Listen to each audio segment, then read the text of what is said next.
acho que todo mundo já ouviu falar, nem que seja só o nome, sobre a pandemia da gripe espanhola de 1918.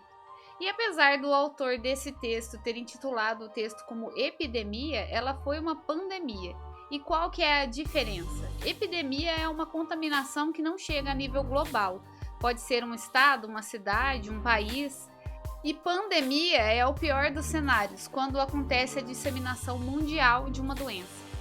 Nós agora, em 2023, entendemos bem disso. Estamos marcados e teremos sempre uma lembrança do que é enfrentar uma pandemia. Momentos como esses marcam a humanidade e a história. Se você ainda não é inscrito, se inscreve para não perder nenhuma das histórias que rolam por aqui, que são as mais incríveis viagens através do tempo.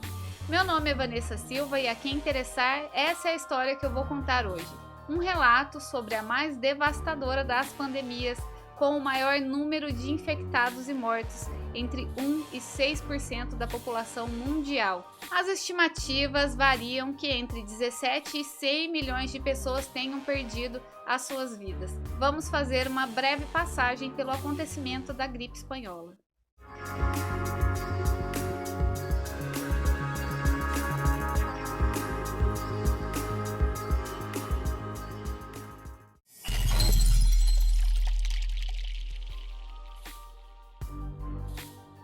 O mundo estava ainda passando pelos momentos finais da Primeira Guerra Mundial, quando foi assolado pelo vírus influenza, um conhecido nosso, o H1N1, que em 3 ondas, sendo a segunda a mais mortal, infectou uma estimativa de 500 milhões de pessoas, cerca de 1/4 da população mundial na época, que era em torno de 1,9 bilhões.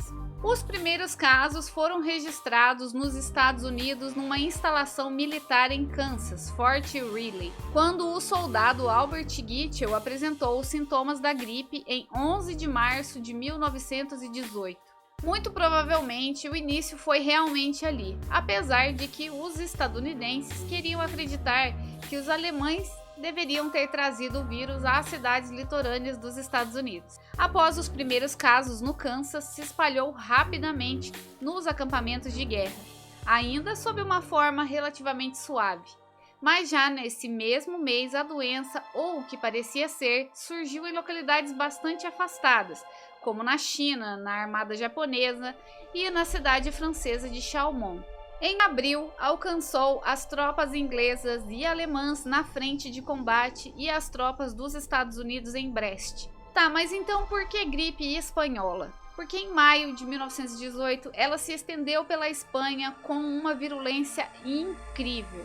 Nessa época, a imprensa sofria censura na maior parte do mundo, o que não aconteceu com os jornais espanhóis, que se mantiveram neutros e divulgaram de forma ampla sobre a contaminação.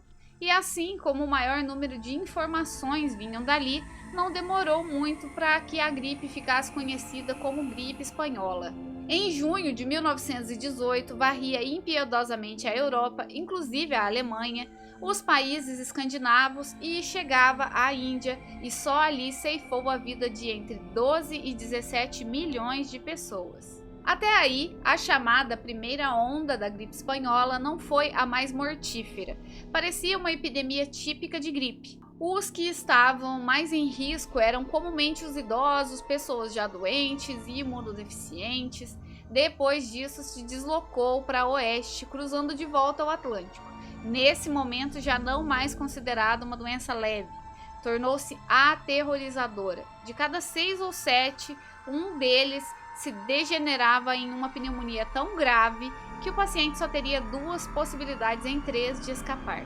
Se alastrava de uma ponta a outra dos Estados Unidos, causando maiores perdas entre homens e mulheres jovens.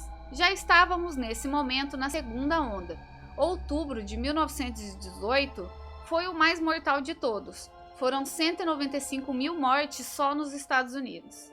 Aqui no Brasil, a doença aportou em junho a bordo do navio Demerara, que teve sua tripulação atingida em Dakar. Ele desembarcou pessoas infectadas em Recife, em Salvador, em Santos e no Rio de Janeiro. No Rio, então, a capital do Brasil, a princípio foram poucas mortes registradas, mas em outubro o número saltou para 300 pessoas por dia.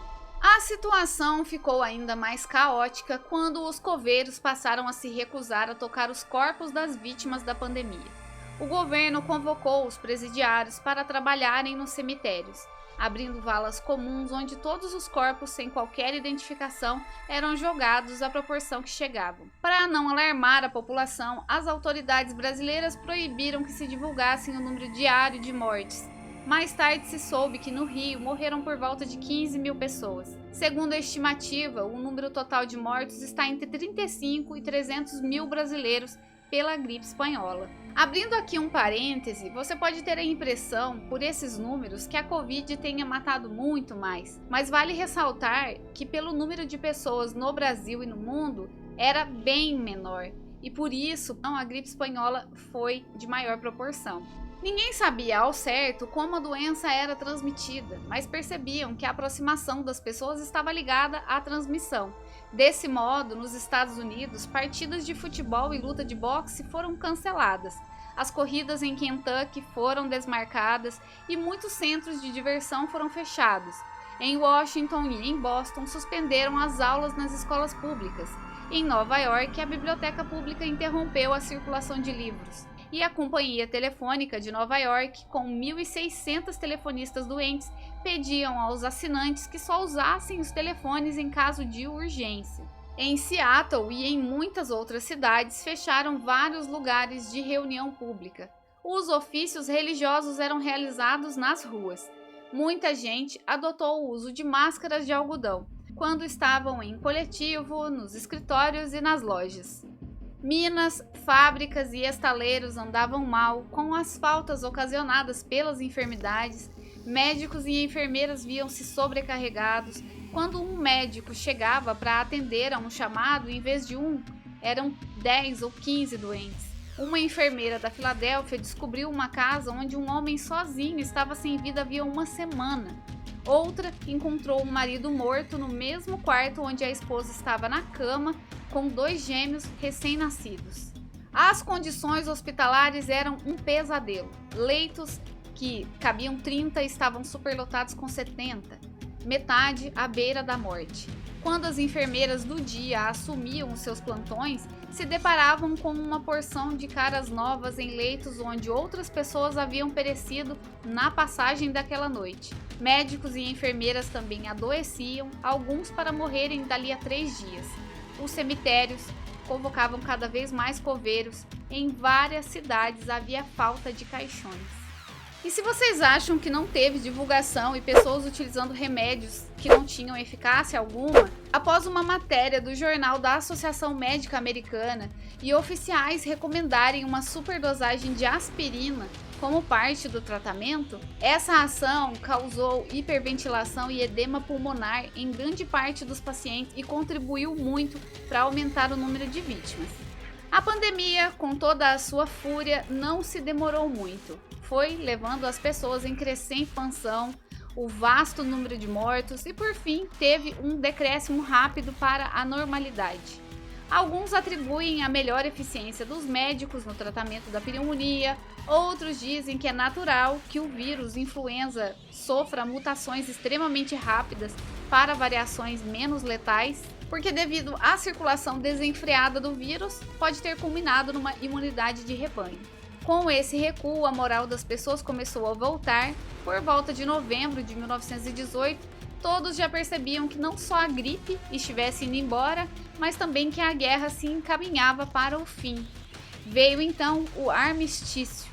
Às 11 horas do 11º dia do 11º mês, entrou em vigor um cessar-fogo, o acordo que selou o fim da Primeira Guerra Mundial. Nessa altura, ninguém mais se importava com a gripe espanhola, com o uso de máscaras, afastamento das multidões. Só uma coisa tinha importância: a guerra tinha acabado. A terceira onda ainda veio, de fevereiro a maio de 1919, e embora mais letal que a primeira, teve taxas de mortalidade menores do que a segunda. E aqui chegamos ao fim de mais uma história. O vírus da gripe espanhola está circulando no mundo desde então. A vacinação atual contra a gripe que temos aqui todos os anos no SUS são em combate a variações desse mesmo vírus. E para quem não sabe dessa informação, nós já passamos por outra pandemia do mesmo vírus da gripe espanhola, o influenza A H1N1, em 2009, pandemia declarada pela OMS em junho daquele ano, popularmente conhecida como a gripe suína ou a gripe A. E então por que aqui no Brasil não pareceu tão terrível como agora em 2020? Um conjunto de fatores. Aconteceram também várias falhas na forma de se lidar com a pandemia. Porém, um dos fatores positivos relatados por estudiosos é que o vírus era menos transmissível do que o que enfrentamos em 2020. E também, segundo a Fiocruz, como a vacina contra o influenza já existia e era apenas uma questão de adaptar a nova cepa, a partir do segundo trimestre as vacinas já estavam sendo desenvolvidas. O Brasil, que já era referência mundial em imunização, teve campanhas de vacinação a curto prazo de grande eficiência. Contávamos com um remédio verdadeiramente eficaz no tratamento da doença, verbas foram destinadas rapidamente para a aquisição de vacinas e insumos, a campanha de vacinação foi bem incisiva e forte, e também o combate à desinformação e disseminação de notícias falsas sobre mercúrio, que fazia as pessoas terem medo de se vacinar. Isso é um pequeno resumo, apenas para ilustrar brevemente a situação. Caberia aqui um outro vídeo só sobre esse acontecimento da pandemia de 2009. Bom, concluindo, eu gosto de contar história porque eu tenho a convicção que se a gente usasse mais as experiências passadas como reais aprendizados, tudo poderia ser encarado de maneira mais fácil pelas gerações seguintes.